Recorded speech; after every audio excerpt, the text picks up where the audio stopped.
My great fellow Americans, earlier today, on the eve of the Thanksgiving holiday, two members of the National Guard serving in Washington, D.C., were shot at point-blank range in a monstrous ambush-style attack just steps away from the White House.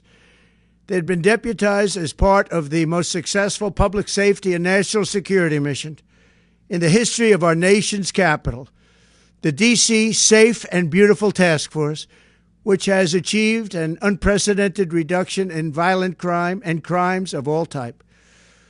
This heinous assault was an act of evil, an act of hatred, and an act of terror. It was a crime against our entire nation. It was a crime against humanity. The hearts of all Americans tonight are with those two members of the West Virginia National Guard and their families.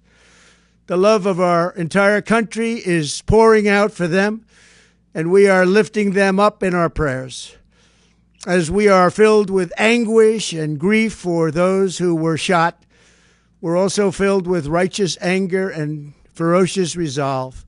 As President of the United States, I am determined to ensure that the animal who perpetrated this atrocity pays the steepest possible price.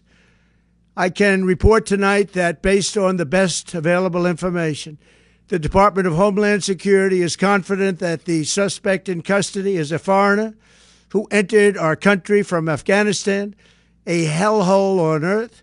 He was flown in by the Biden administration in September 2021 on those infamous flights that everybody was talking about. Nobody knew who was coming in. Nobody knew anything about it. His status was extended under legislation signed by President Biden, a disastrous president, the worst in the history of our country. This attack underscores the single greatest national security threat facing our nation. The last administration let in 20 million unknown and unvetted foreigners from all over the world, from places that you don't want to even know about. No country can tolerate such a risk to our very survival. An example is Minnesota, where hundreds of thousands of Somalians are ripping off our country and ripping apart that once great state.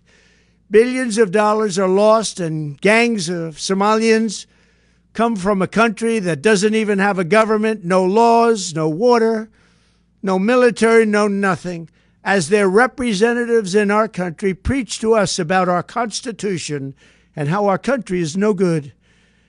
We're not going to put up with these kind of assaults on law and order by people who shouldn't even be in our country.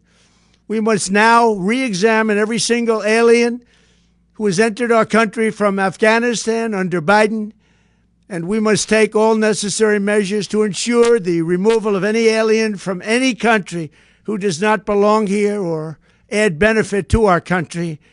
If they can't love our country, we don't want them.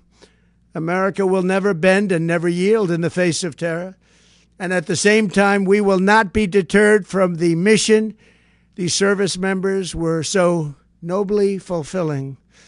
That is why tonight I can announce that I have directed the Department of War to mobilize an additional 500 troops to help protect our capital city. We will make America totally safe again, and we will bring the perpetrator of this barbaric attack to swift and certain justice if the bullets going in the opposite direction haven't already done that. During this time of the year, when we gather at home with loved ones, these two patriots were wearing the uniform of our country, patrolling the streets of our capital. They had taken a selfless oath to defend our nation against all enemies, foreign and domestic. And that is exactly what they were doing when they were gunned down in a savage attack.